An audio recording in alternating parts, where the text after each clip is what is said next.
بسم الله الرحمن الرحيم الحمد لله رب العالمين وصلى الله وسلم وبارك على سيدنا محمد وعلى آله وصحبه أجمعين. Alhamdulillah, we find ourselves gathered here in the house of Allah subhanahu wa ta'ala for our second session on the fiqh of fasting. There is a lot to cover tonight, inshallah ta'ala. I do want to allocate some time for question and answer. So we're going to have to get started immediately, bi'idhnillah. But before we move on to, as we mentioned last class, the nullifiers of fasting, it's important that we review what we have taken, or what we had taken last week, bi'idhnillah ta'ala. Now, last week we began with the definition of fasting. The definition of fasting. Does anybody remember what the linguistic definition of fasting was? Go ahead. To refrain, right? Al-imsaku an ash-shay, to refrain from something. Very good.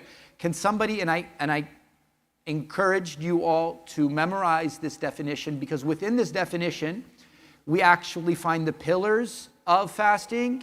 We also find the core elements that nullify, or the core things that nullify our fasting. So can somebody give me the Islamic or the Shar'i definition of fasting? Anyone? This was what was important. Your father's tapping you. He's saying, don't you remember? So we said that go ahead, Abdul Hakim. Yeah? See, look. This young man, the reason he's able to share this with us is because he took notes. And when you take notes, you're able to retain that knowledge. If you're not taking notes, then guess what happens? It goes through one ear and pew, right out the other. So, Abdul Hakim, Jazakumullah khair, go ahead.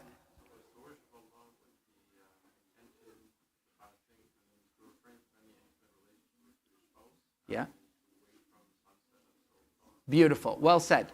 So he says that fasting is the worship of Allah subhanahu wa ta'ala with the intention of refraining from food, water, and major intimacy from the adhan of Fajr to the adhan of Maghrib, right?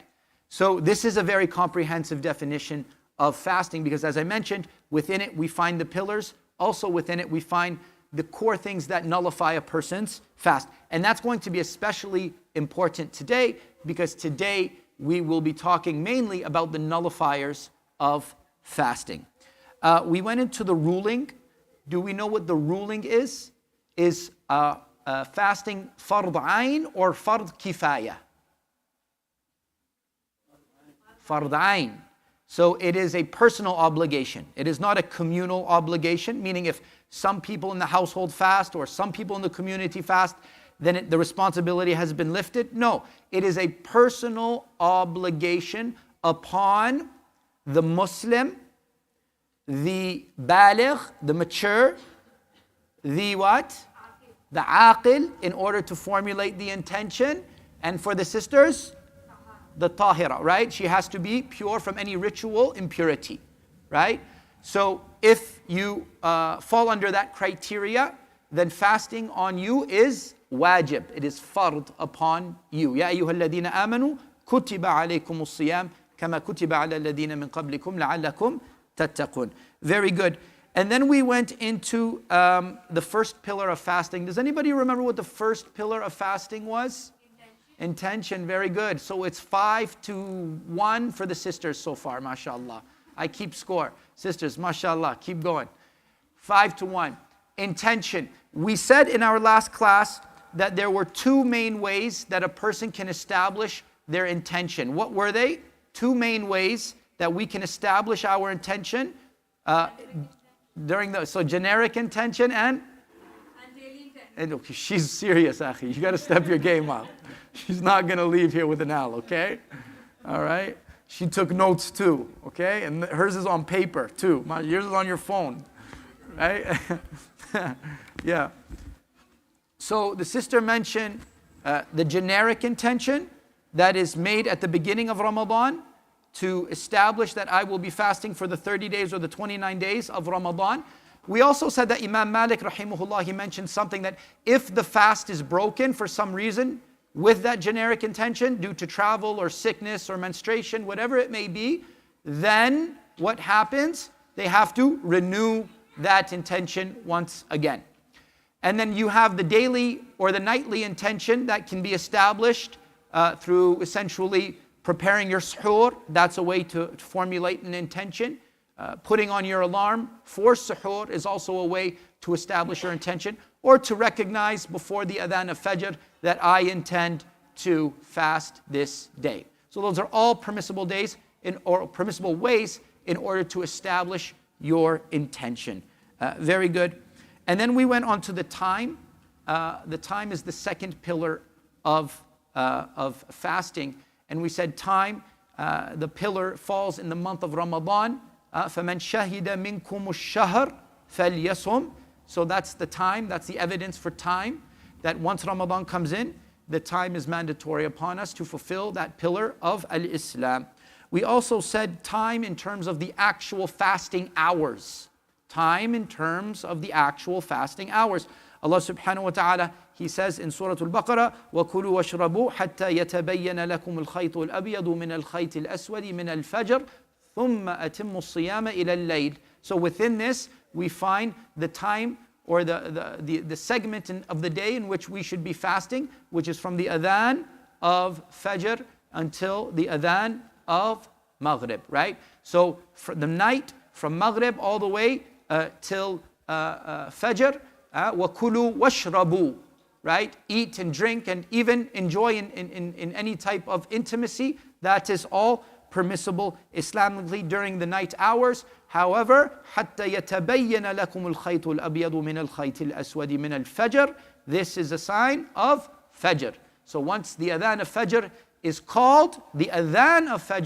called, then we refrain from eating, drinking, or major intimacy. Then we went into suhoor, and we said it's best to eat suhoor early. Isn't that right? No, it's wrong. You see, I got you on that one. There we go. Point for the boys, inshallah. I'm on your guys' team, right? Right? No. But yeah, no, it's suhoor. The Prophet ﷺ said, my ummah will remain in goodness, khayriyah, as long as we hasten to break our fast, meaning we rush to break our fast, we don't wait. Say maybe I'm going to get some extra points on top. That doesn't work. You break. Once the adhan goes, once the mu'adhin goes, like immediately, you don't even have to wait. Some people, they're just waiting there. And then like you're in Mecca too, and sometimes the mu'adhin, actually in Mecca, they know to go fast. But sometimes you're in your local masjid, and the brother, he wants to eat, but he thinks he can't eat until what? After the adhan. And the brother's just going off with his adhan, mashallah. He already ate before, mashallah. And the brother's waiting, he's waiting. No, akhi, put it in your mouth and eat it and say Bismillah and break your fast. As for the suhoor, it's better to what? Delay it. You want to delay your suhoor till as long as possible, right? And there's a lot of benefit in that. As the Prophet ﷺ said, تَسَحَّرُوا فَإِنَّ فِي السُّحُورِ بَرَكَةً. Have your suhoor, for indeed in suhoor there is barakah, there is barakah. Then we spoke about those exempted from fasting. Those exempted from fasting, meaning the concession given by Allah to those who do not need to fast. From these people we spoke about, the first category was al-marid, the ill individual or the sick individual. And we said that marad can be broken down into two types. Does anybody remember? Permanent and temporary, right? And it's important to recognize what type of marad we are dealing with, or which type of marad an individual may be dealing with, in order to explain to them how they navigate their fasting or their lack thereof during the month of Ramadan. So for the temporary fasting, or sorry, the temporary illness, the individual, what will he do? He will make it up. That's what he will do. If you are sick, you have a flu, you have a cold, you have any type of temporary illness, and you know that, inshallah ta'ala, with the shifa of Allah subhanahu wa ta'ala, you will recover, then, as Allah subhanahu wa ta'ala, He says, فَمَنْ كَانَ مِنْكُمْ مَرِيضًا أَوْ عَلَى سَفَرٍ فَعِدَّةٌ مِّنْ أَيَّامٍ أخر. That's it. You're sick. It's okay. Allah doesn't, يريد الله بكم اليسر ولا يريد بكم العسر. Don't harm yourself. Don't cause yourself to, remain or to cause greater severity to that illness or to prolong the recovery phase of that illness. Just break your fast, hydrate, take your medication, and inshallah ta'ala, 1 day, 2 day, 3 day, you will be back up. After Ramadan is over, you have till the next Ramadan to fast and make up for those days.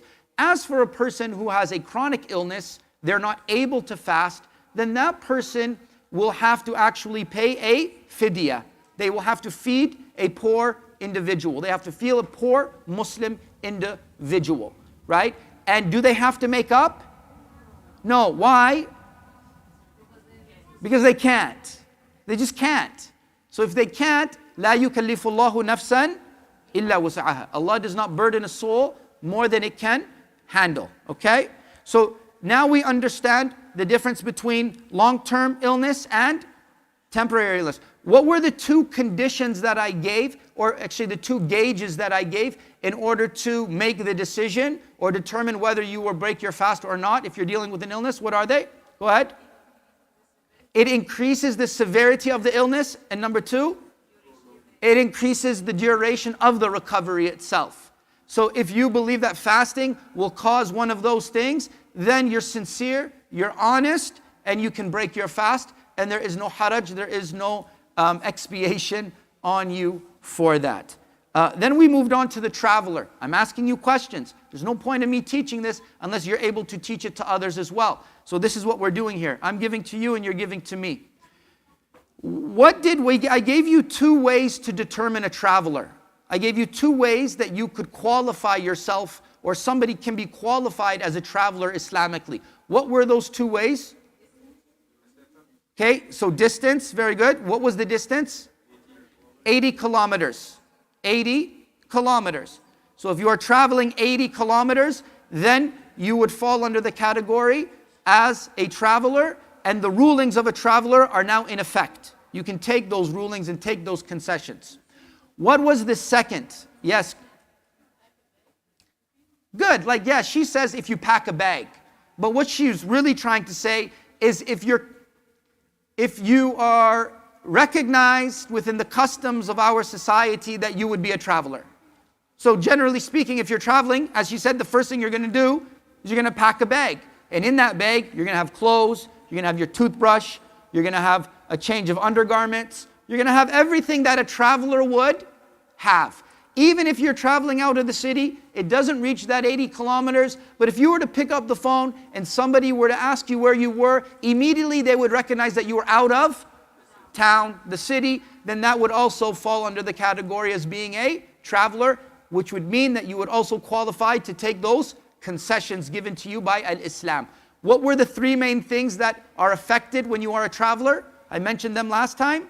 The three main things: Salah, Siyam, and Tahara. Okay, the Masih, right? Those are three main things that are affected when you are traveling. When you are traveling. Very good. Is it better, okay? And don't give me a yes or a no answer. Is it better for me to break my fast or to remain fasting if I am traveling? Please give me a comprehensive answer, not just a better or break, or just a comprehensive answer. Oh, that's that. There you go, young man. That's straight to the point. Whatever is easiest for you, right? So we spoke about the hadith in which the scholars, they looked at and they actually came up with two separate rulings, right? But from that we can understand that Allah Azza wa Jal, He wants easy for you. He wants things easy for you. He doesn't want to make them difficult for you. يُرِيدُ اللَّهُ بِكُمُ الْيُسْرَ وَلَا يُرِيدُ بِكُمُ الْعُسْرَ. If by traveling and you're fasting, it's not difficult for you, it's not going to cause a problem to the jama'ah or with the jama'ah that you are traveling with, then please, by all means, you're free to fast. And your fast does count and you don't need to make it up. However, if you feel like, you know what, I'm traveling, I have a lot on my mind, even though it's not far, even though it's not difficult, I choose to break my fast, you have every right to do so. Because the concession here is not given to us due to the fact of there's difficulty in travel, but it's due to the fact that travel itself qualifies for the concession. Just because you travel, not because it's difficult, not because it's long, not because you're flying by air or you're flying by car. No, none of that is considered. As long as you are traveling, then you can take advantage of that concession from Allah subhanahu wa ta'ala. Then we spoke about old age, how a person who has reached old age and fasting may cause severity, or cause difficulty to their well-being or to their health, then that person can break their fast. What is the expiation for somebody of old age who fasting would be possibly harmful to their body? They might not be sick, but fasting could cause them to become sick. What is the expiation for that individual? Fidya, right? They feed. They feed. Very good. And then we said children, right? And we spoke about children under the age of what? Puberty.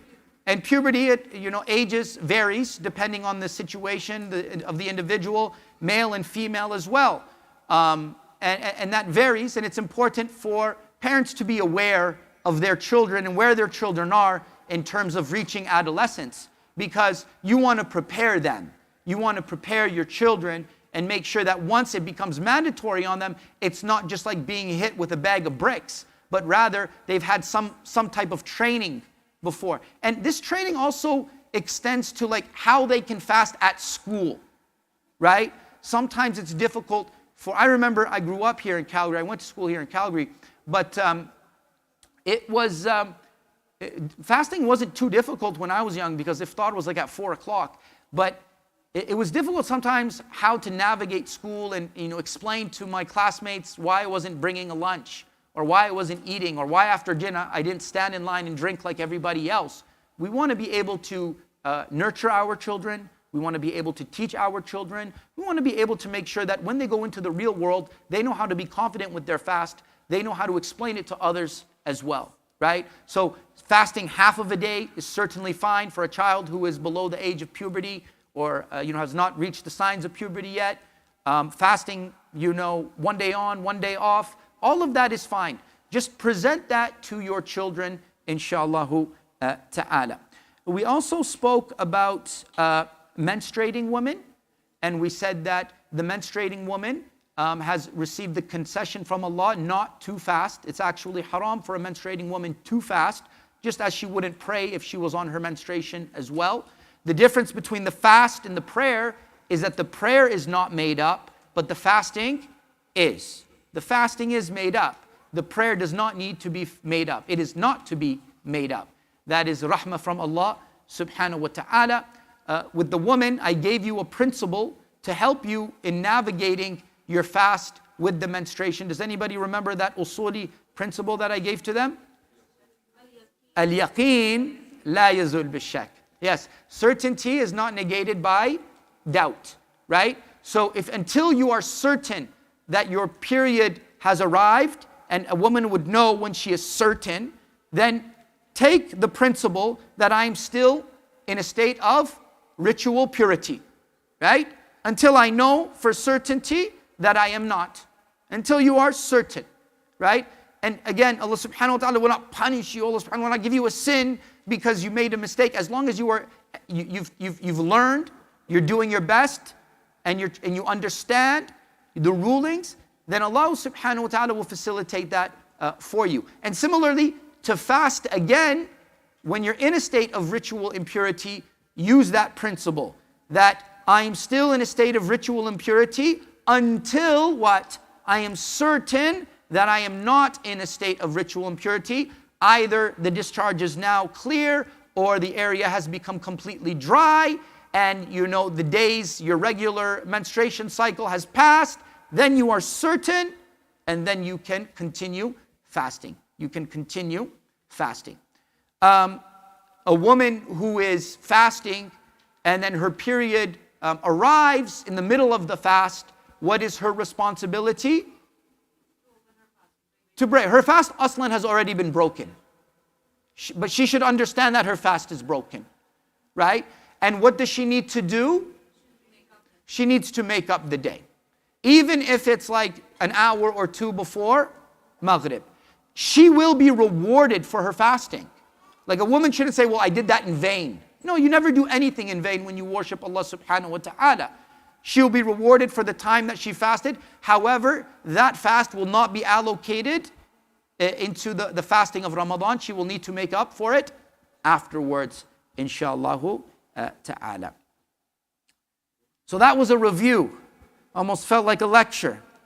But, alhamdulillah, I did that as fast as possible because I did want to make some time for a Q&A.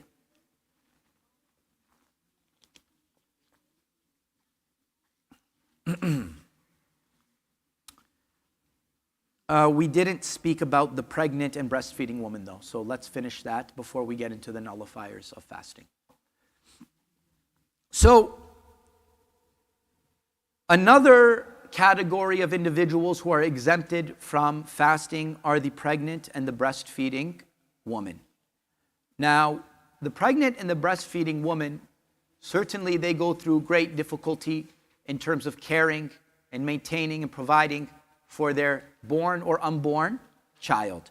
And because of that, Allah Azza wa Jal, He recognizes that and allows them to take this concession. What first must be understood that if you can fast and you can breastfeed, then you must. Okay, let's understand this.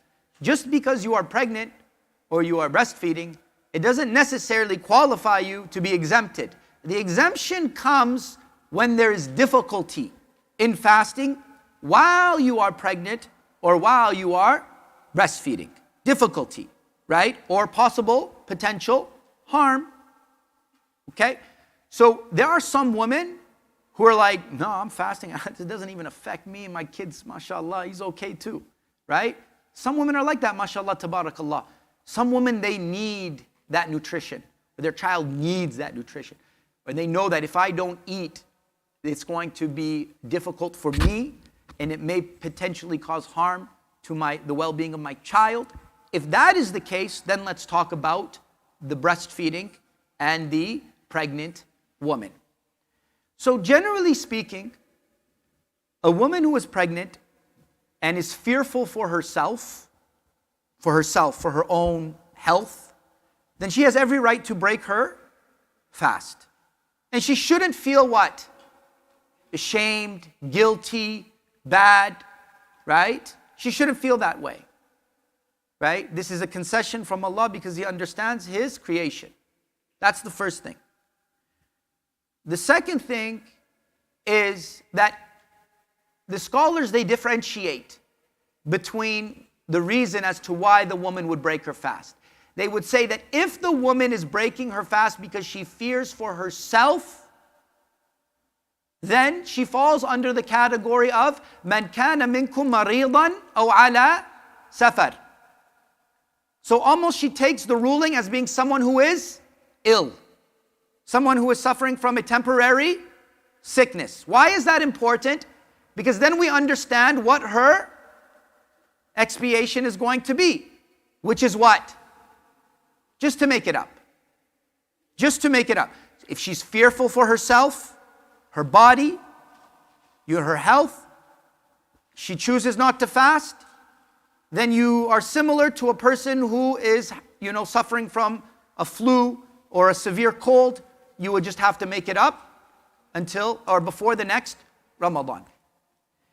They go on to further elaborate that if a woman breaks her fast or chooses not to fast out of fear for her potential or for the fetus or the child, then she would what?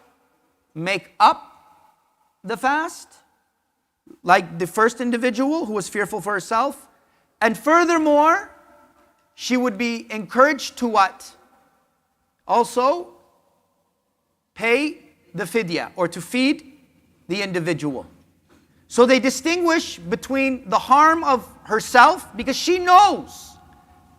And then the harm of the child is not necessarily concrete, it's a potential harm. This is why there is the difference there, the distinction between them. Is that understood, sisters? So if a sister is pregnant and she's going to make her decision, then she should take into consideration, why am I making this decision? Why? Is it because of myself, or is it because of my child? And if it is for yourself, then you should make up, as the majority has guided us towards. And if it is for your child, solely your child, then you should what? Make it up, as well as pay your fidya. What if it's for both? Exactly. It defaults back to one. Because as long as you're involved in that equation, then it's on you to make it up. You fall under the category of فَمَنْ كَانَ مِنْكُمْ مَرِيضًا. Is that clear, inshallah? Alhamdulillah. I do have to present this position because it is actually the position of two great companions of the Prophet sallallahu alaihi wasallam. It is certainly not from the major or the majority position of the four schools of thought. However, the ijma' here is not bona fide, and for that reason I am able to present this specific position. Now, if a woman, let's say, a lot of the times when you're building a family, what you want to do is you want to have your kids as close as possible, right? For many reasons. But in doing so, what happens, it may put you out of order for quite some time when it comes to fasting during the month of Ramadan. So let's take this as an example. You have a child, so most people, they try and aim for about 2 years between each child. Generally speaking, 2 to 3 years. So the woman, she's pregnant, 9 months, she misses the first Ramadan, right? And then she suckles for up to how many years? 2 years. 2 years. So that's possibly how many Ramadan? 3 Ramadan. Maximum of 90 days. Right? Maximum of 90 days. From 87 to 90 days. It's a long time, right? That's only 1 year. That's only one child. One child. Then, in her second year of what? Breastfeeding, what happens? She gets pregnant again. That's only 2 children. We're not even on the third yet. Right? So what happens is, then she misses that year. She misses the following year. And the other year. So now we're up to about 180 days, which is half of a year. And then we add, most people want 2, 3. How many kids you want? 2, 3. Let's say you got 3 now, mashallah. Allahumma barik. And you add that to the equation. That's another what? Potentially 90 days. Therefore, Abdullah ibn Abbas, radiyallahu an, as well as Abdullah ibn Umar, radiyallahu anhuma, they are of the position that if a woman finds herself in this situation, right, where she's accumulated several Ramadan, hundreds of days, then it is of their position that they fall under the category of the tafsir of Ibn Abbas, وَعَلَى الَّذِينَ يُطِيقُونَهُ فِدْيَةٌ طَعَامُ مِسْكِينٍ. Okay? So for the people who cannot, right, then for them is to what? To make fidya. That's their expiation. So then to take care of, so say you have, 270 days, 200 and, whatever it may be, 240 days, then you'd say you'd pay and you would feed. But again, let me make it clear that is not the majority position. It is a valid position, but it is certainly not the majority position, but it is certainly a respectable position that is worth sharing with the community and the Muslim Ummah. Because it's not just coming from a random person. It's coming from Abdullah ibn Umar radiallahu anhu, who is one of the most, who is one of the most known companions for narrating the hadith of the Prophet sallallahu alaihi wasallam. And then you have Ibn Abbas radiallahu anhu, who is like, the scholar of all scholars when it comes to the tafsir of the Quran. Prophet ﷺ made dua for him, radiallahu anhu, Allahumma faqihhu fid deen wa allimhu at-ta'wil. Wa allimhu at-ta'wil. This is the dua of the Prophet ﷺ, allowing him to interpret the deen, understand it deeply, and interpret the verses of the Quran accordingly. So these are not just two random individuals, and therefore for that reason I presented it to the community. So we're done now with the those exempted from fasting. We are now moving on to the nullifiers of fasting. The nullifiers of fasting. What breaks my fast, right? I was watching a video online and I saw something and I think I broke my fast. No. I was swearing. I think I broke my fast. Not necessarily. I was listening to music in my car. I couldn't help it. I broke my fast. No. These are not nullifiers of fasting. Who here, and I need you guys to focus with me at this point because this requires a little bit of concentration. Because what I'm trying to do is give you a principle. And if I'm able to give you the principle, you're able to take that principle and apply it in your life, and that will give you greater clarity as to whether or not these specific things nullify your fast. Who can give me the definition without looking at their notes of fasting? I want this young lady to give it to me, please. Bismillah.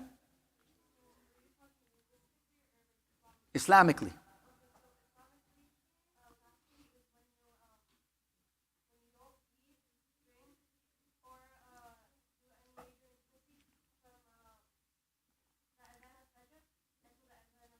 Very good, young lady. MashaAllah. May Allah reward you and bless you. Now, I'm going to give you a principle. And this is a principle that will help us understand what actually nullifies our fast. So she's given us three things: food, drink, and major intimacy. Okay? This is the principle. Anything that resembles these three things, food, drink, or major intimacy, in way or effect, nullifies your fast. So let me repeat that again. Anything that resembles food, water, or drink, or major intimacy in way or effect will nullify your fast. So let's understand this principle by understanding what is way and what is effect. Okay? Way, let's see this. What is the way I eat? Anybody? Okay, I take the food with my right hand and I put it in my mouth. I chew and I ingest it, right? I swallow it. And it goes where? Into my internal cavity, into my stomach. Okay, that's how I eat. That is how I eat. How do I drink? I take it, I put it to my lips, and I swallow it. And it enters into my body. Okay? طيب. أوله وآخره. Sorry, أخي. Allah يرضى عليك. Right? Sorry, bro. Sorry about that. All right. طيب. طيب.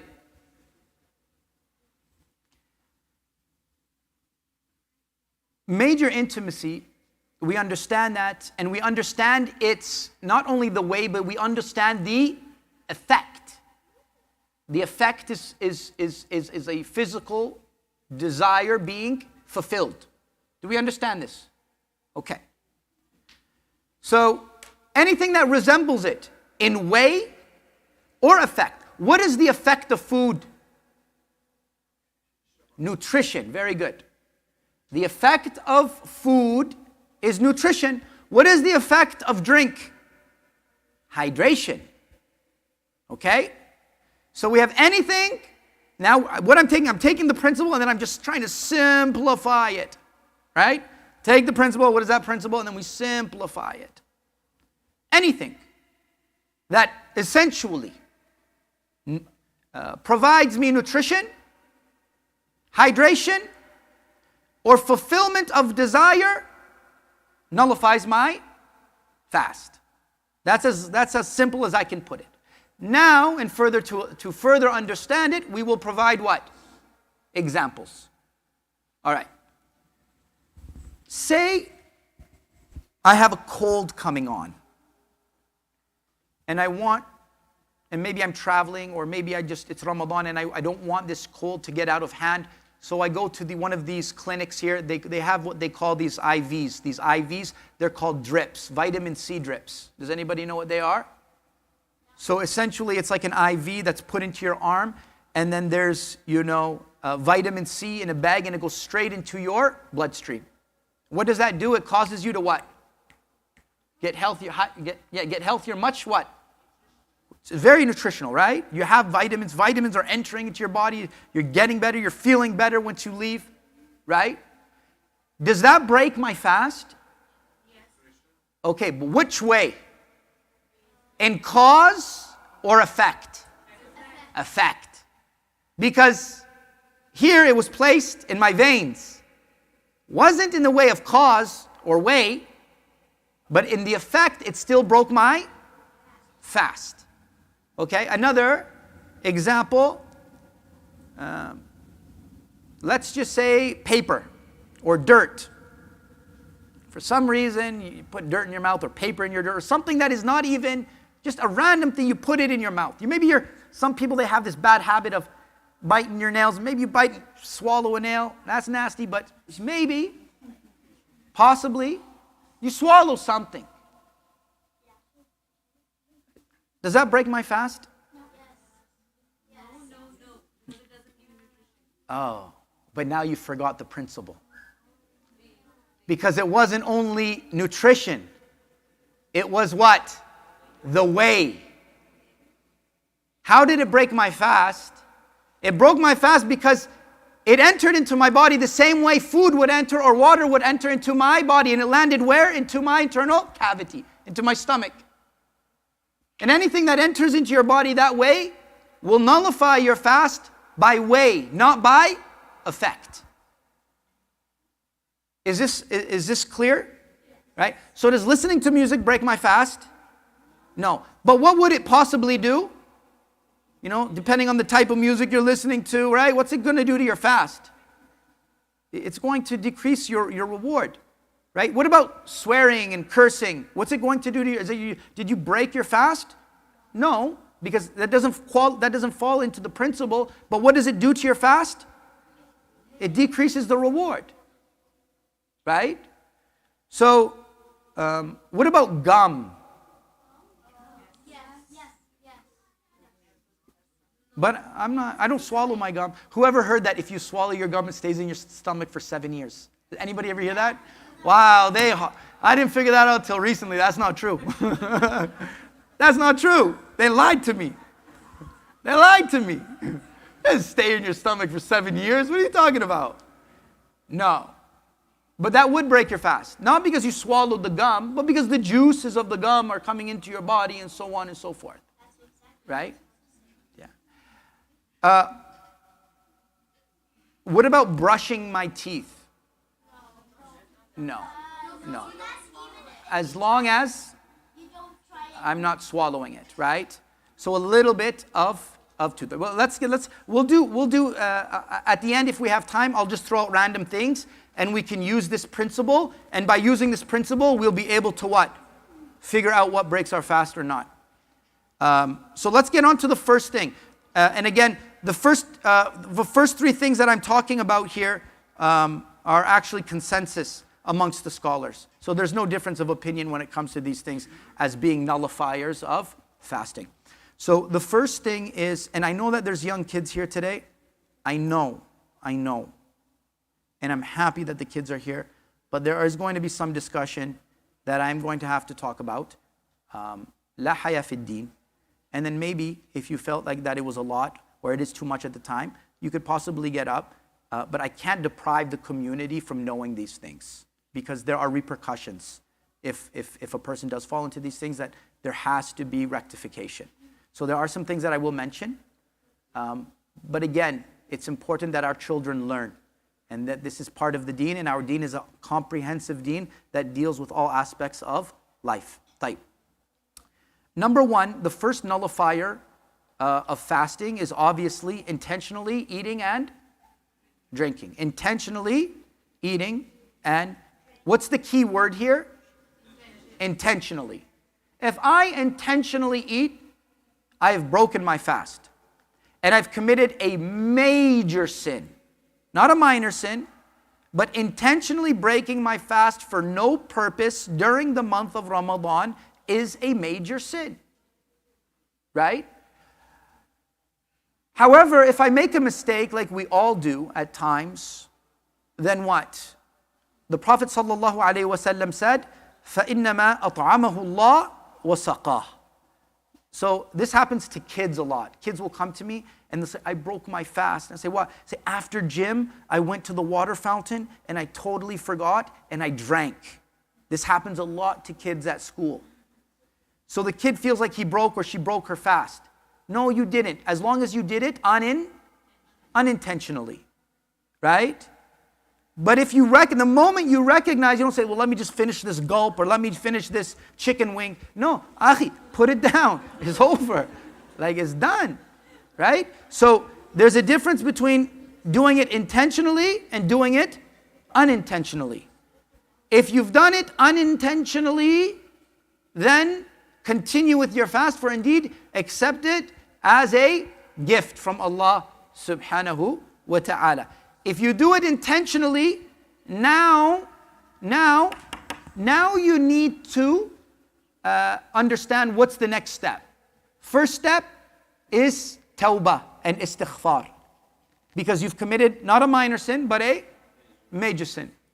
The second step is that you broke your fast. You must make up that fast. You must make up that fast. Now, certainly there are difference of opinions on how many times and how many days. But the majority of scholars, they will say that if you intentionally break your fast, you make your tawbah and your istighfar, and you make up for that day. Right? Not necessarily how many days? 60 days. As some madhahib will present for intentionally breaking your fast. Whether it be due to major intimacy or not. If it is intentionally done, then that is the case. Shahrayni mutatabi'ain. But the majority will say, what? Tawbah, istighfar, followed by making up before the next Ramadan. Alright? So that's eating and drinking. By the way, what also nullifies your fast is nullifying your intention. So somebody be like, I'm done with this. I'm not fasting anymore. I'm not fast. They did not eat anything. They did not drink anything. They did not fulfill any type of desire. But by nullifying their fast, they have, by nullifying their intention, they have nullified their fast. Can somebody give me the evidence for this? إنما الأعمال بالنيات. إنما الأعمال بالنيات. وإنما لكل امرئ ما نوى. So if your intention is not to fast, then guess what? That's your intention, you're not fasting. Is that understood? So we have to be careful with our intentions as well. Not only preserve ourselves and our bodies from any type of food or drink or major intimacy, but mentally and spiritually, we have to safeguard our intentions. We have to safeguard our intentions. There is a situation where somebody, if they purposely put something in their mouth, food, they will still be able to continue to pray, and they do it purposely. Does anybody know what that possibly could be? cooking, right? So let's say a man or a woman or a man or a woman is cooking, right? Right? Sisters, you should ask your husband to cook this Ramadan, right? But make something as backup, inshallah, because fasting, you want to make sure you enjoy breaking your fast. But if a man or a woman is cooking and they need to just taste, then they can put it on their tongue and spit it out. There's no nutrition, coming into the body. There's no nutritional value in a little taste, and you're spitting it out as well, so it's not entering into your what? And that only goes for the person who is what? Cooking. Husband comes in and says, oh, let me take a tip. Sorry, brother. Qala Rasul sallallahu. No, go sit down. Unless you want to take over, that's on you. Okay? طيب. Okay, so now we're going to get into some of the more sensitive topics. But again, inshallah, I will try and present it in the most respectful manner, inshallah. So intercourse is a nullifier of fasting. So food, water, and major intimacy. When I say major intimacy, I mean intercourse between man and woman. That is a nullifier by consensus. Okay? It was narrated by Abu Hurairah radiallahu an that there was a man in Medina who came to the Prophet sallallahu alaihi wasallam, and he was in a state of complete he had lost hope, and he was coming to the Prophet sallallahu saying, Ya Rasulullah, I'm doomed, I've destroyed myself. And the Prophet sallallahu inquired, and he said, what's going on? Sit down, talk to me. What's going on? He said, I had major intimacy with my wife during the day of Ramadan. So the Prophet ﷺ said, okay, don't worry, sit down, there's a solution to what? Everything. He says, can you free a slave, a Muslim slave? He said, no, I cannot.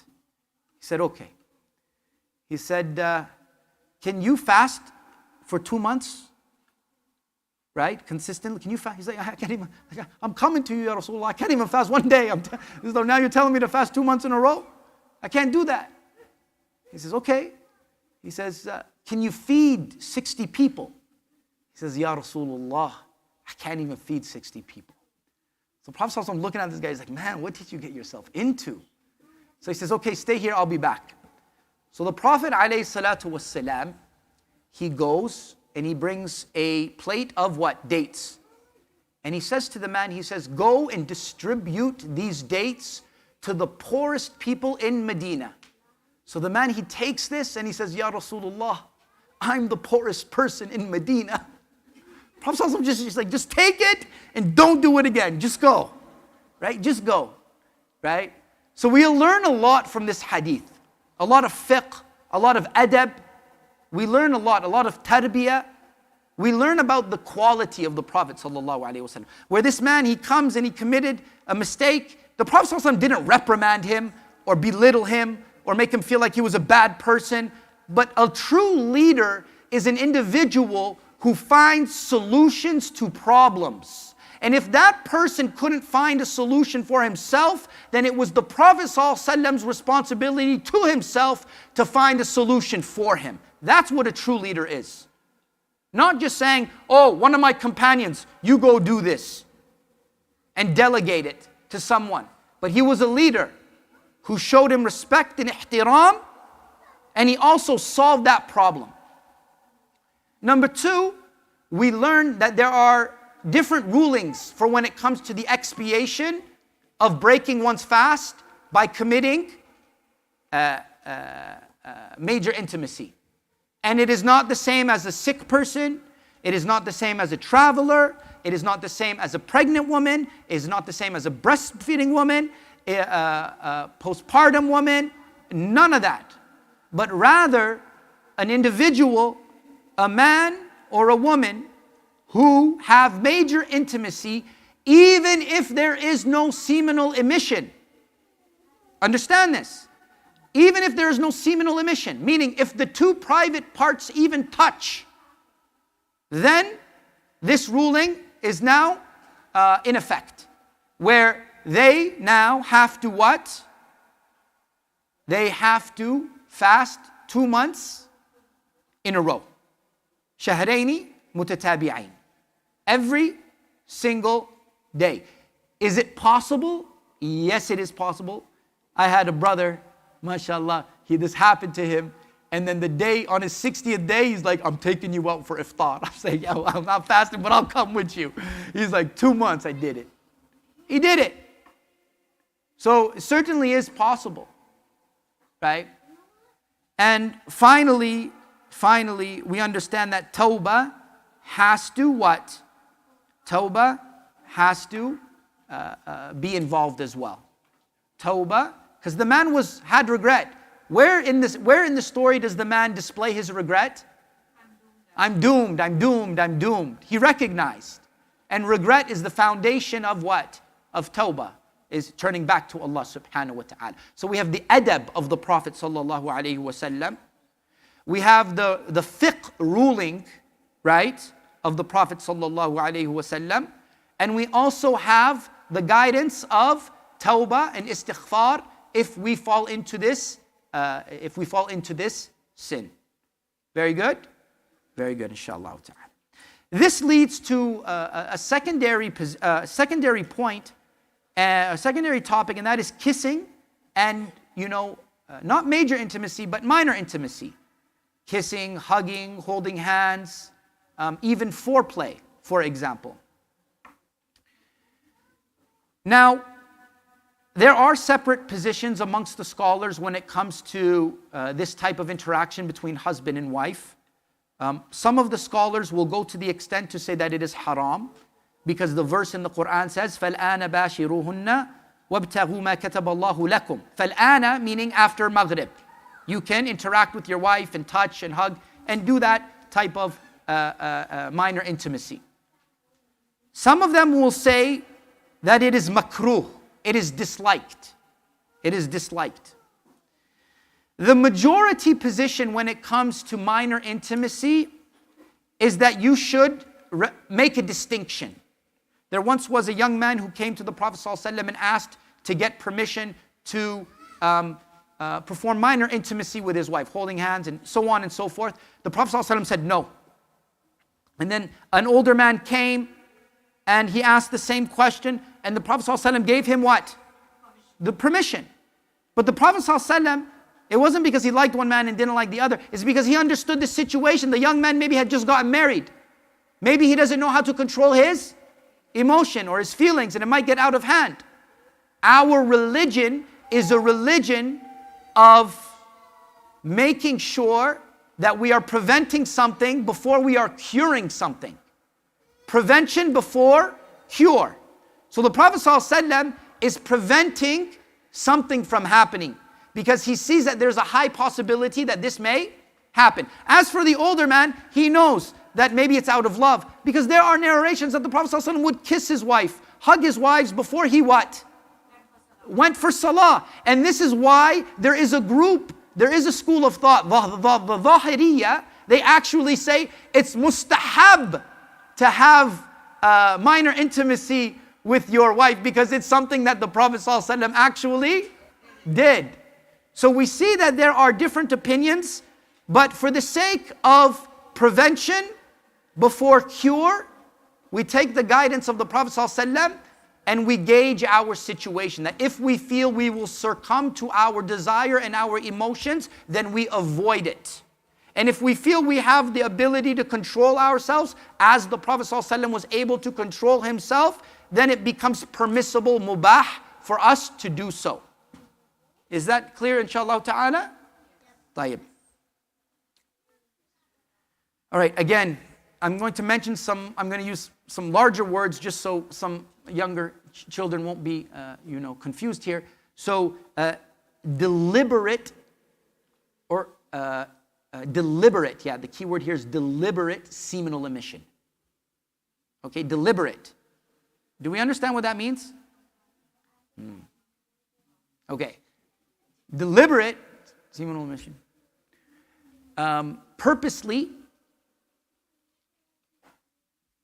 pleasuring yourself, whether it be with another individual or yourself. Okay, do we understand that now? Okay, all right. That will nullify your fast. It will nullify your fast. But the key word here is deliberate.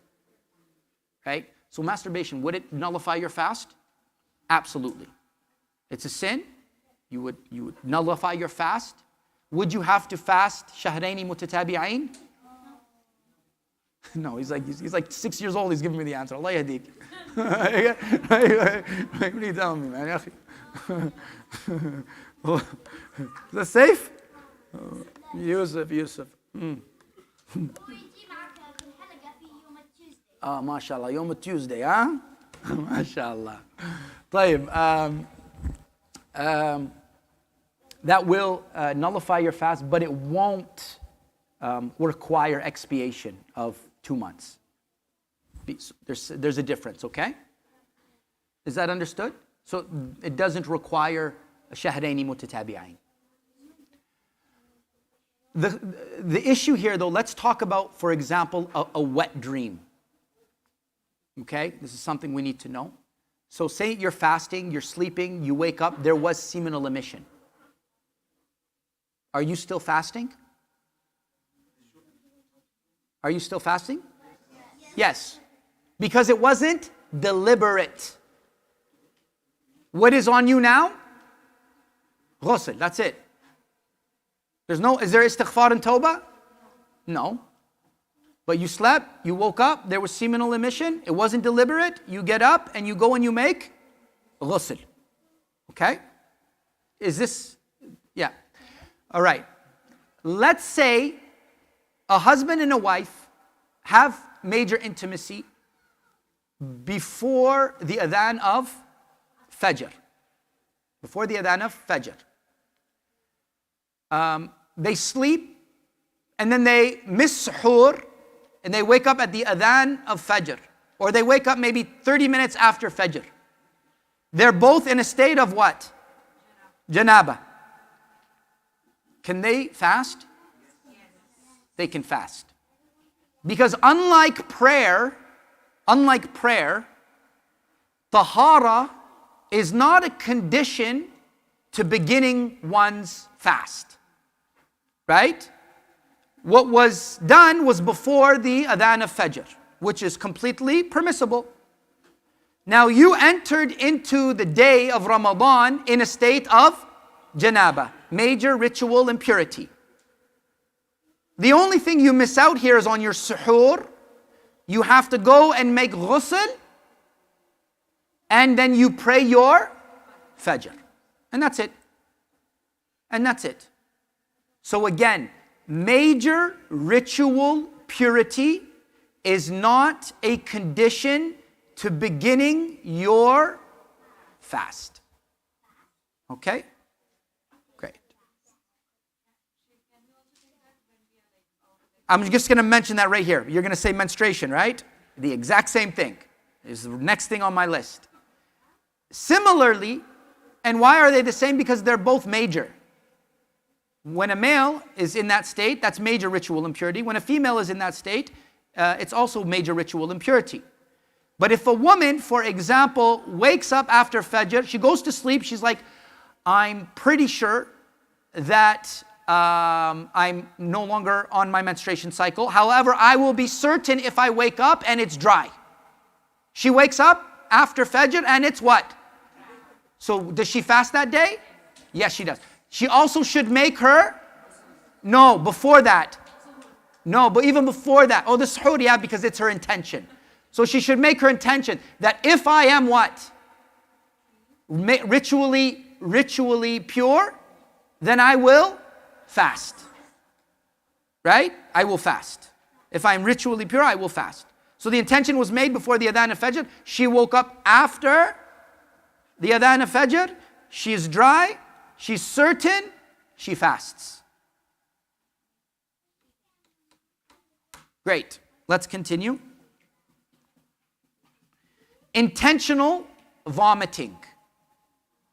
So we find a theme here that Allah is distinguishing, the Sharia is distinguishing between what is intentional and what is unintentional. رَبَّنَا لَا تُؤَاخِذْنَا إِن نَسِينَا أَوْ أَخْطَأْنَا. Right? So our Sharia has leverage there when it comes to mistakes. كُلِّ ابْنَ آدَمْ خَطَّاء. We all make mistakes, and that's fine. That's fine. Just want to see how much time is left here. 15 minutes. Yeah. So yes, it does. Intentionally. Now, what is intentionally vomiting? Thank you. What is intentionally vomiting? Intentionally vomiting is vomiting. Yes, we don't need no demonstration, Habibi. Allah yarda alayk. Okay? Yeah, right? So, intentionally vomiting is a nullifier. But if you're intentionally vomiting, you're most likely what? Sick. So what should you do? You should have already broken your fast. And if you vomit unintentionally, and you feel like you can, maybe it's like an hour before what? Iftar. If you unintentionally vomit and you make sure that you're not trying to swallow anything back, and you avoid any type of swallowing of that vomit, then there's no issue in you continuing your fast, as long as it was what?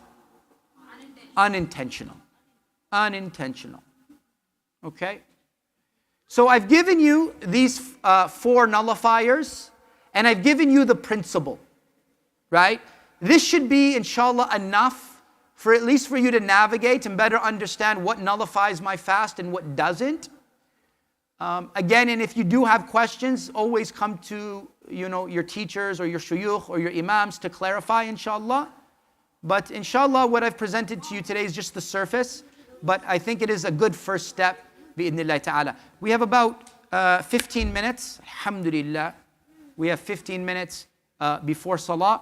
If there are any questions, please do not hesitate. Go ahead, sister.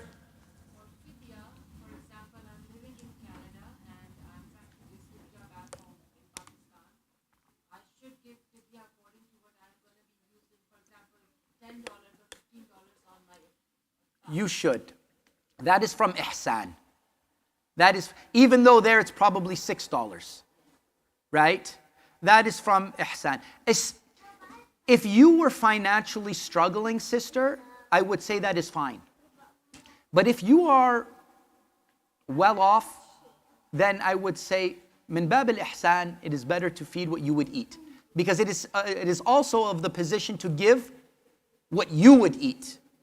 Right? So I would default to that, inshallah ta'ala. Yeah, wa iyyak. In the back, and then we'll take a brother, inshallah.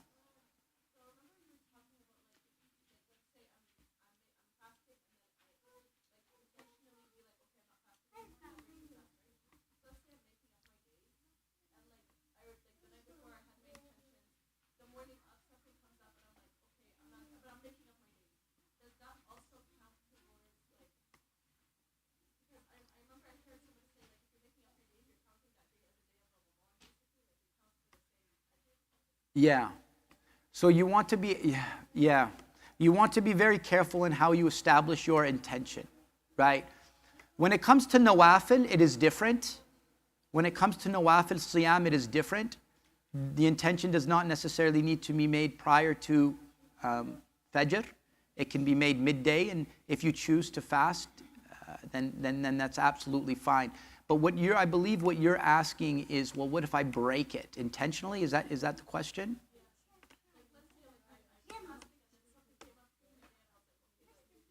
You should continue to fast because it is a fast specifically intended for Ramadan. You would have to make it up. You would have to make it up. Yeah.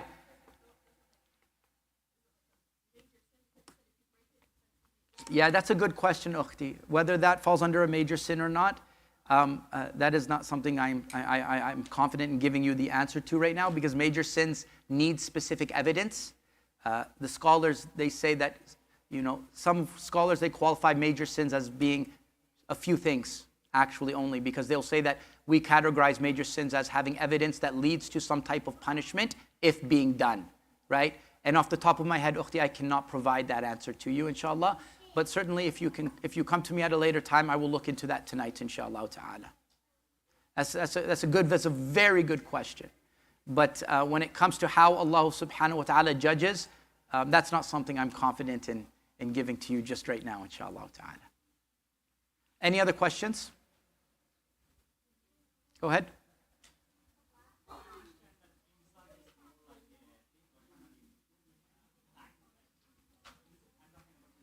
Imsak, yeah.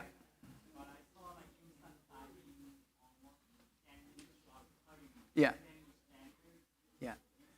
So we spoke about imsak last time, and we said that imsak really this is a precautionary measure that recently we have found placed on calendars.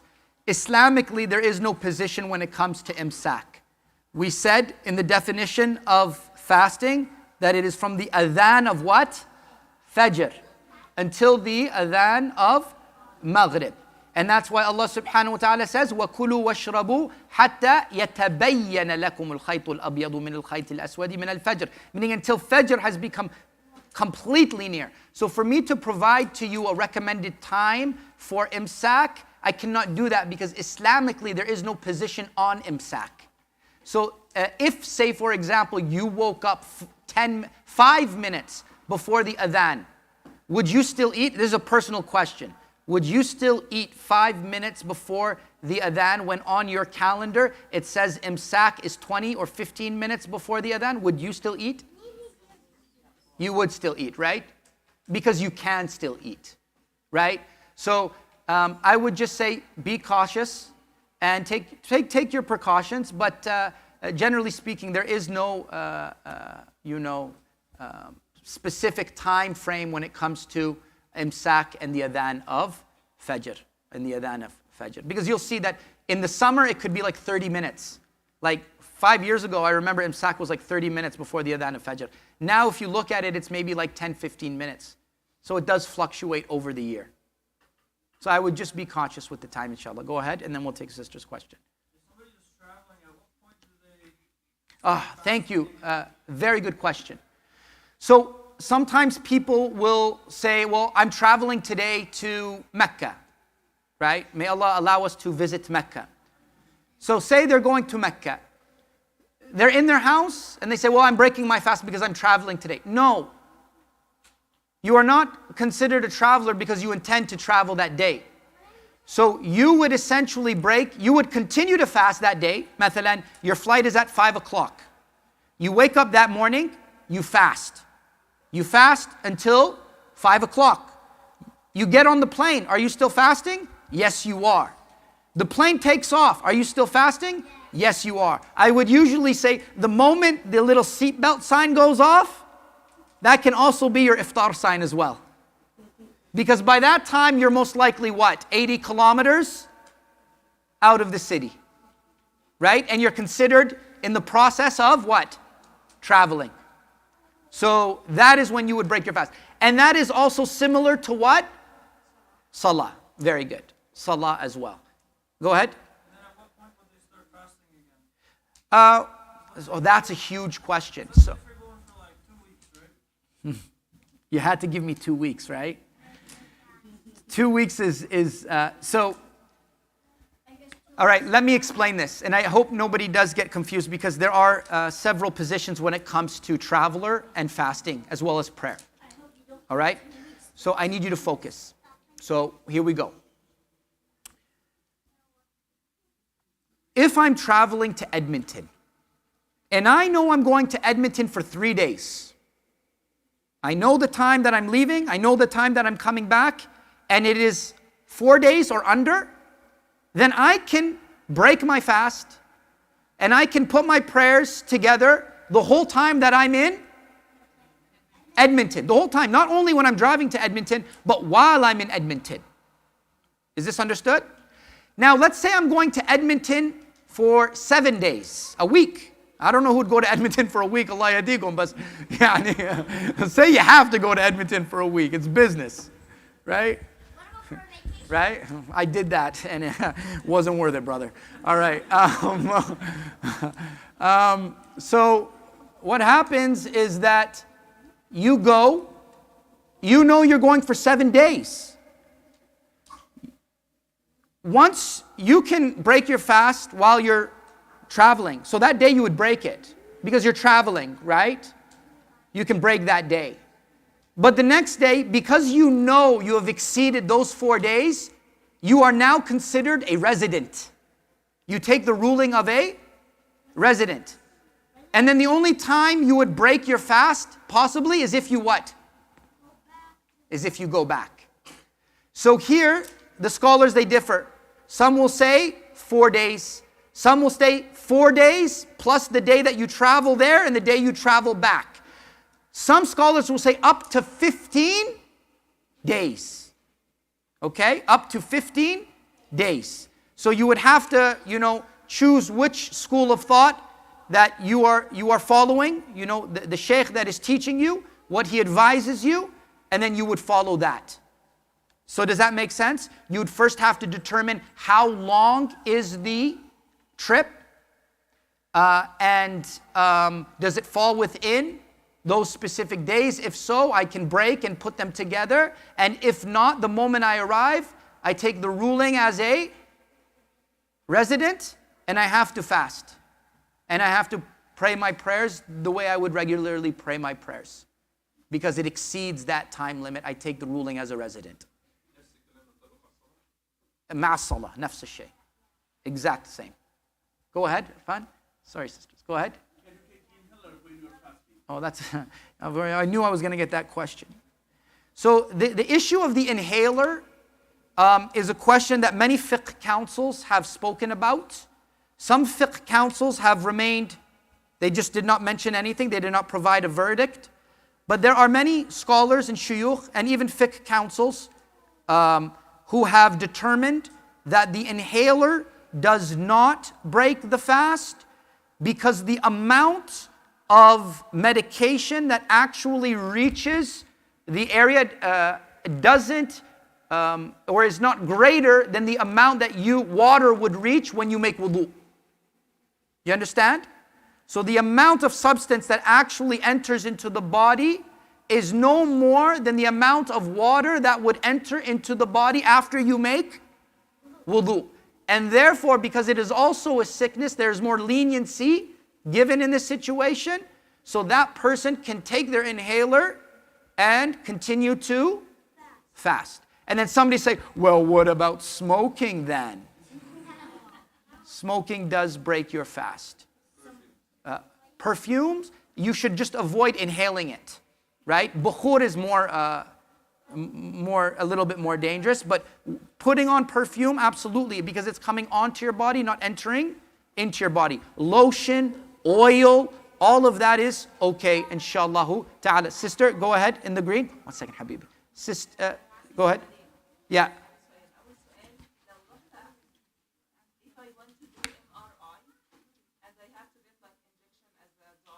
Yeah. So now you're using your little usuli. Yeah, absolutely. So that injection, because it's not a nutritional injection, would not nullify your fast. Taking blood, generally speaking, because we're not going to go into hijama, but blood tests are also fine as well. Any type of injection, I remember COVID shots. I don't think anybody's taking those anymore, but that doesn't break your fast. That would not break your fast because, as you said, there is no nutritional value. The second question, if I get a question from non-Muslim about Ramadan. If you get A question yeah. from non-Muslim Yeah. about Ramadan. Yeah. Sometimes they come to ask me Yeah. what's the idea or what should I say? Oh, that's a class in itself, ya akhti, mashallah. What should you say? You should say that my faith is a faith that teaches me to become the best version of myself. And in becoming the best version of myself, I sometimes am required to push myself out of my comfort zone to realize my true potential. And in Islam, we are a very considerate religion where we fast in order to recognize our personal strengths, in order to recognize the weakness of others in terms of the lack of food and drinks that they may have. We also do this because it is the command of God, and God is the one who created us, and He knows what is best for us. So for those few reasons, this is why I fast. That's a da'wah class, actually. But you don't have to justify it. You just need to present it in the most best of manners, right? It's not your job to change the people's hearts. It's your job to inform. So don't carry that burden, inshallah. We'll take one more question, guys. I'm so sorry. Okay, quickly, 2 more questions because we only have 2 more minutes. This sister and the brother in the back. I'll get you after Salah. Go ahead.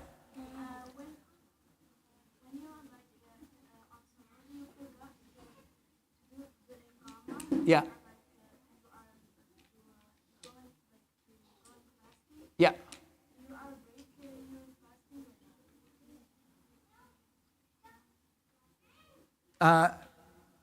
ربنا لا تؤاخذنا إن نسينا أو أخطأنا. Okay? Inshallah. You should be fine, inshallah. Last question, go ahead. What if I'm flying east? You're flying east. So do I approximate the timing or look at the sun and get the fast? Yes, you do not follow the time in which you left. You follow the time not where you are going to be, but you follow the time in where you are. So in a situation where you're flying east and it's a long trip east, then the best thing for you to do is, and then you're good. How about if I'm flying west? Because it will be like prolonged. Yeah, I would break my fast, brother. Break your fast, inshallah. The plane food is not even that great anyways. Jazakumullah khairan, subhanakallah wa bihamdika, ashhadu an la ilaha illa anta astaghfiruka wa atubu ilayk. Wassalamu alaikum wa rahmatullahi wa barakatuh. Ya habibi anta.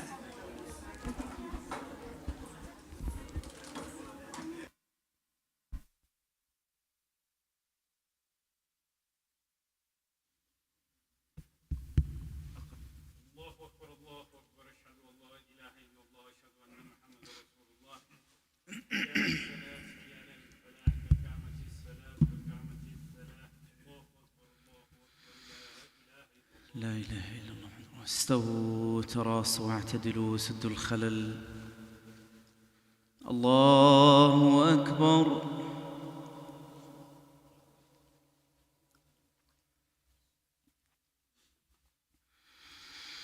الحمد لله رب العالمين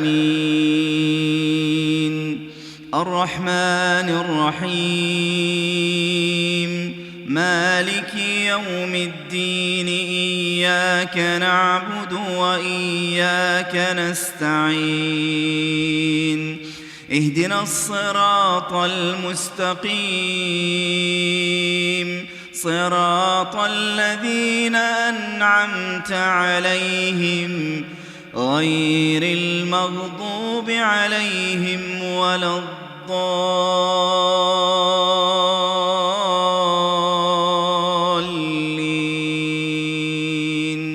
آمين.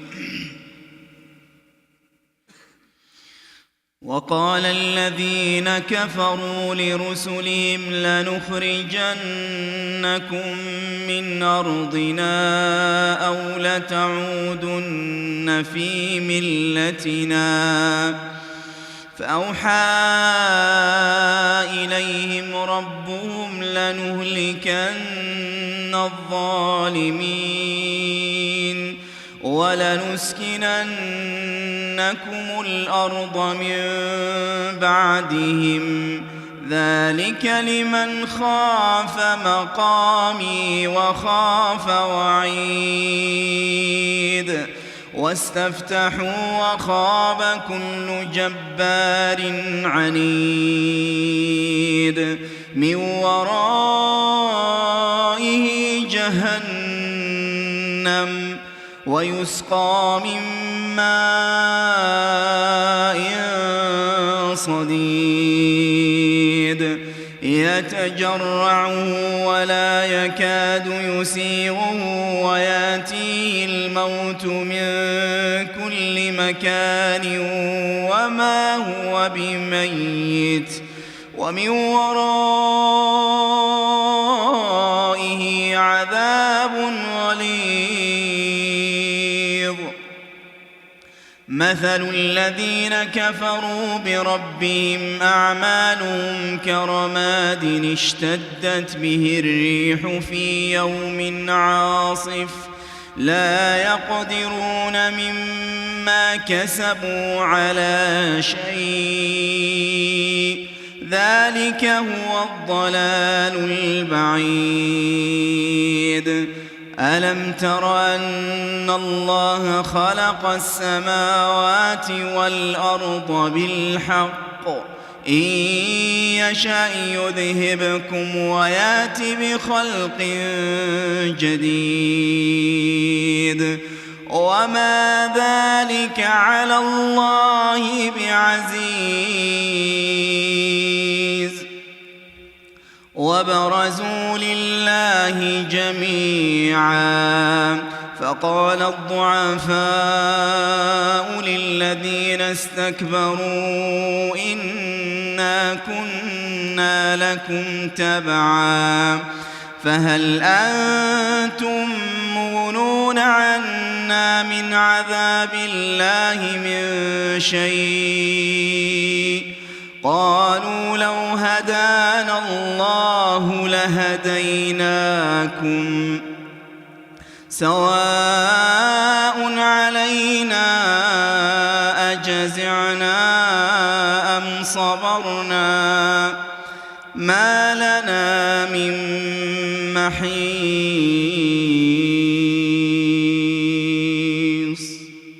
الله أكبر.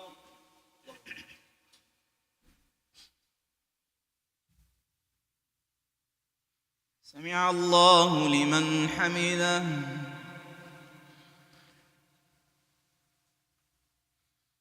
الله أكبر.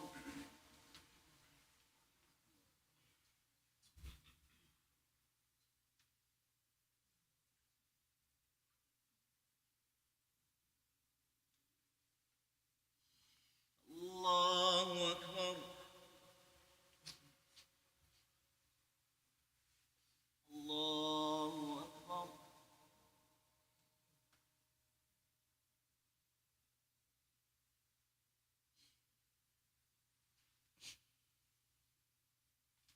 الله أكبر. الحمد لله رب العالمين الرحمن الرحيم مالك يوم الدين إياك نعبد وإياك نستعين اهدنا الصراط المستقيم صراط الذين أنعمت عليهم غير المغضوب عليهم ولا الضالين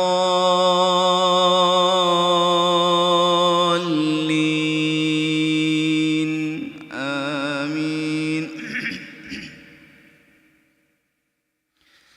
وقال الشيطان لما قضي الأمر إن الله وعدكم وعد الحق ووعدتكم فأخلفتكم وما كان لي عليكم من سلطان إلا أن دعوتكم فاستجبتم لي فلا تلوموني ولوموا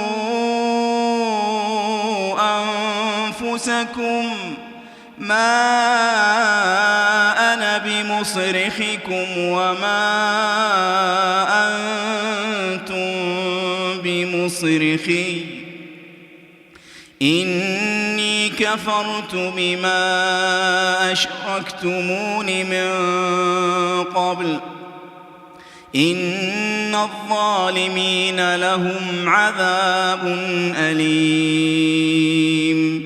وأدخل الذين آمنوا وعملوا الصالحات جنات تجري من تحتها الأنهار خالدين فيها بإذن ربهم تحيتهم فيها سلام.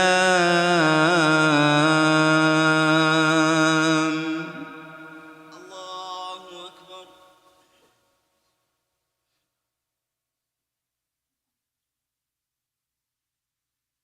سمع الله لمن حمده. الله أكبر.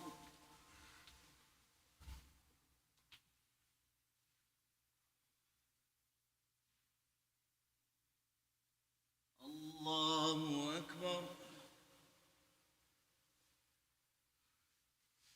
الله أكبر.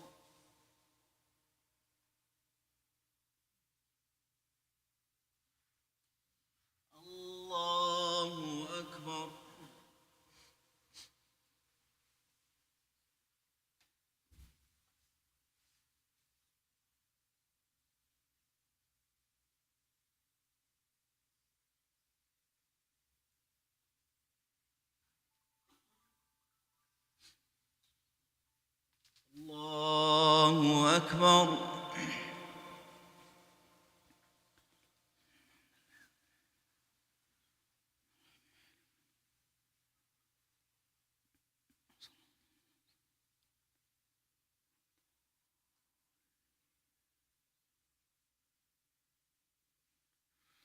الله أكبر.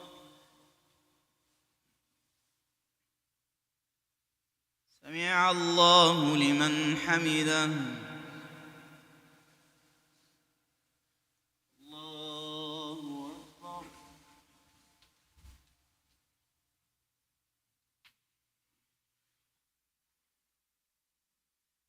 الله أكبر.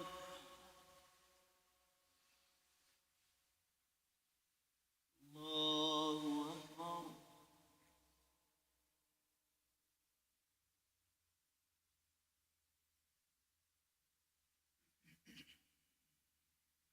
الله أكبر.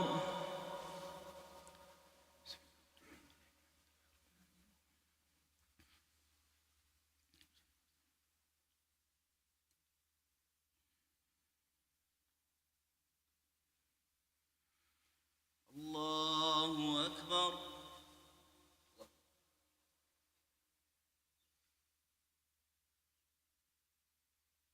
سمع الله لمن حمده.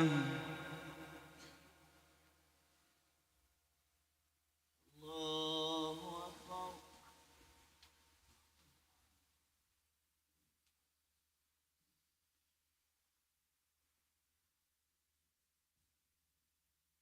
الله أكبر.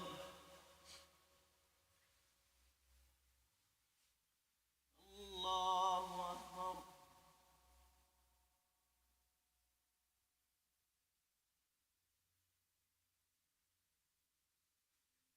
الله أكبر.